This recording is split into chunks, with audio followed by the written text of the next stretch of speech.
ప్రధానమంత్రి నరేంద్ర మోదీ రష్యా అధ్యక్షుడు వ్లాదిమిర్ పుతిన్తో ఢిల్లీలోని హైదరాబాద్ హౌస్లో సోమవారం సాయంత్రం సమావేశమయ్యారు. ఇరు దేశాధినేతల మధ్య ద్వైపాక్షిక సంబంధాలపై చర్చలు కొనసాగుతున్నాయి. ఈ నేపథ్యంలో పలు కీలక ఒప్పందాలపై వారు సంతకాలను చేయనున్నారు. కాగా అంతకుముందు భారత్ రష్యాల మధ్య జరిగిన 2+2 సమావేశాలు 4 కీలక ఒప్పందాలపై ఇరు దేశాలు సంతకాలను చేశాయి. రైఫిల్స్ తయారీలో పాటు రానున్న 10 ఏళ్ల రక్షణ సహకారంపై ఒప్పందం చేసుకున్నాయి. ఈ భేటీలో భారత్ రష్యా రక్షణ విదేశాంగ శాఖ మంత్రులు పాల్గొన్నారు. ఇరు దేశాల వ్యూహాత్మక భాగస్వామ్యాన్ని మరింత బలోపేతంపై చర్చలు జరిపారు. భారత్ కు సహకారం అందించిన రష్యాకు రక్షణ మంత్రి రాజ్నాథ్ సింగ్ అభినందనలు తెలిపారు. ఒక దేశంతో బంధాన్ని బలోపేతం చేసుకోవడం అంటే మరో దేశాన్ని లక్ష్యంగా చేసుకున్నట్లు కాదన్న విషయం అర్థం చేసుకోవాలని పరోక్షంగా అమెరికాను ఉద్దేశించి అన్నారు. తాజా పరిస్థితులతో ఆసియాలో శాంతి స్థిరత్వం మెరుగుపడుతుందని రాజ్నాథ్ ఆశాభావాన్ని వ్యక్తం చేశారు. ఇక రాత్రి 9:30 గంటలకు పుతిన్ రష్యాకు తిరిగి వెళ్లనున్నట్లు విదేశాంగ శాఖ వర్గాలు తెలిపాయి. ये आपका दूसरी विदेश यात्रा और भारत ने आपने जिस प्रकार से भारत के प्रति आपका लगाव है, इसका ये आपकी जो निजी प्रतिबद्धता है उसका ये एक प्रकार से प्रतीक है और भारत रशिया संबंधों का कितना महत्व है वो इससे साफ होता है और इसके लिए मैं आपका बहुत आभारी हूँ. Ваше превосходительство, мой дорогой друг, президент Российской Федерации Владимир Владимирович Путин, приветствую вас в день для 21-го ежегодного двустороннего саммита. Я также приветствую всех членов делегации Российской Федерации. Я знаю, что за последние практически 2 года это только ваш второй визит за рубежом. Это свидетельствует о вашей личной приверженности нашим отношениям. Несмотря на все сложности, связанные с пандемией, вы посещаете Индию, это говорит о вашей любви к Индии.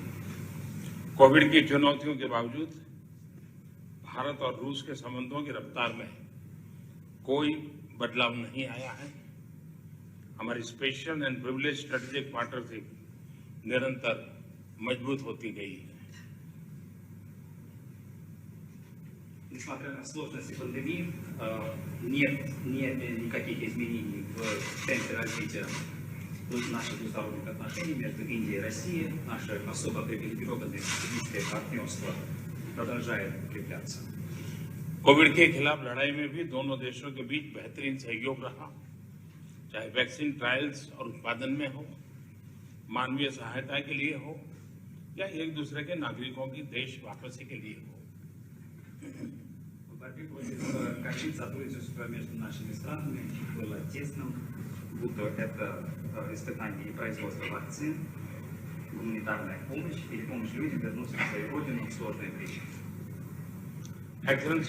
దొంగే దొంగ అని అరిచినట్లు కేసీఆర్ వ్యవహరిస్తున్నారని బీజేపీ ఎంపీ ధర్మపురి అరవింద్ విమర్శించారు.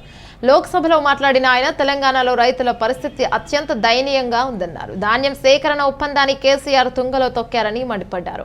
టీఆర్ఎస్ ప్రభుత్వం తీరుతో నష్టపోయిన రైతులు ఆత్మహత్యలు చేసుకుంటున్నారని ధర్మపురి అరవింద్ ఆవేదనను వ్యక్తం చేశారు. ఇటీవల ఏపీలో సంభవించిన వరదల వల్ల 1.85 లక్షల హెక్టార్ల పంట నష్టం జరిగిందని వైఎస్ఆర్సీపీతో ఎంపీ మార్గాని భరత్ అన్నారు.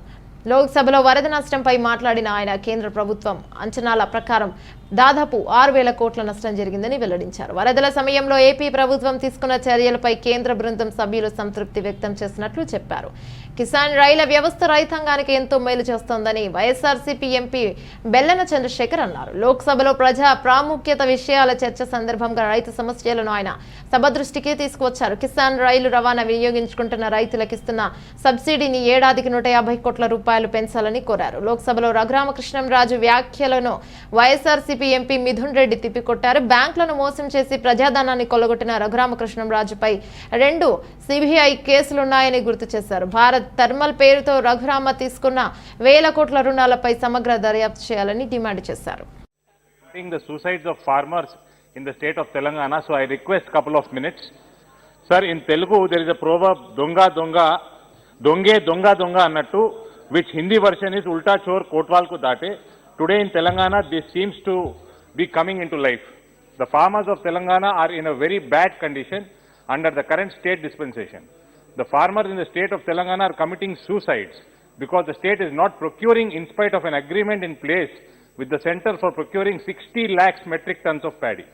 between 2014 and to 2020, more than 416 farmers have committed suicide only in Siddipet district, which is the home district of Chief Minister and Finance and Health Minister. Another reason for the increase in farmer suicides in Telangana is delay in procurement of paddy, due to which during the rains the produce stands damaged, resulting in irreparable loss to the farmers. The central government has never said that they will not procure rice from Telangana. Instead, the procurement of rice by FCI during the past 5 years has increased from 35.96 lakh metric tons to 94.53 lakh metric tons in 2020-21, an increase of over 3 times. In spite of this, the TRS MPs are creating the ruckus here, insulting the institution of parliament and people's mandate. Sir, 1 minute. हो गया sir. Regarding paraboiled rice, sir, the FCA has been communicating with the states since many years to reduce the production of paraboiled rice, as the states that consume paraboiled rice are now self-sufficient.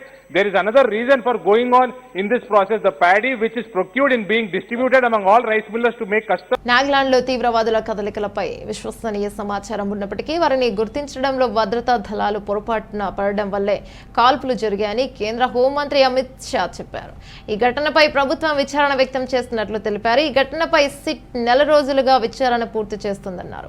భవిష్యత్తులో తీవ్రవాదుల ఏరివేత ఆపరేషన్లు చేపట్టినప్పుడు ఈ ఘటనలు పునరావృతం కాకుండా చూడాలని అన్ని భద్రతా దళాలు సూచించారు. ఈ మేరకు షా సోమవారం లోక్సభలో ప్రకటన చేశారు. మృతుల కుటుంబాలకు సానుభూతి తెలియజేశారు.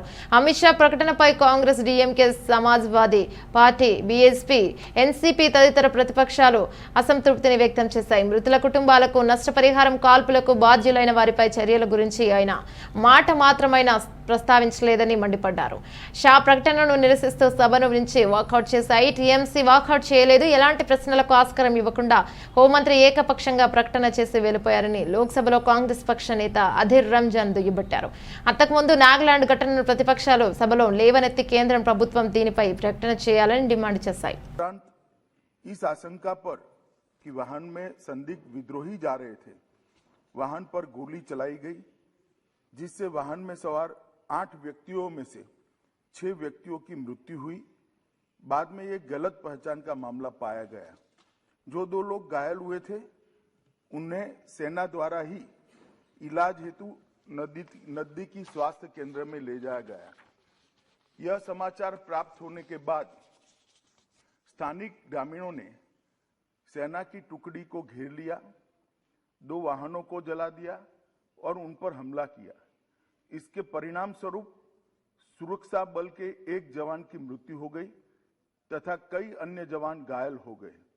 अपनी सुरक्षा में तथा भीड़ को तितर बितर करने के लिए सुरक्षा बलों को गोली चलानी पड़ी, जिससे 7 और नागरिकों की मृत्यु हो गई तथा कुछ अन्य घायल हो गए।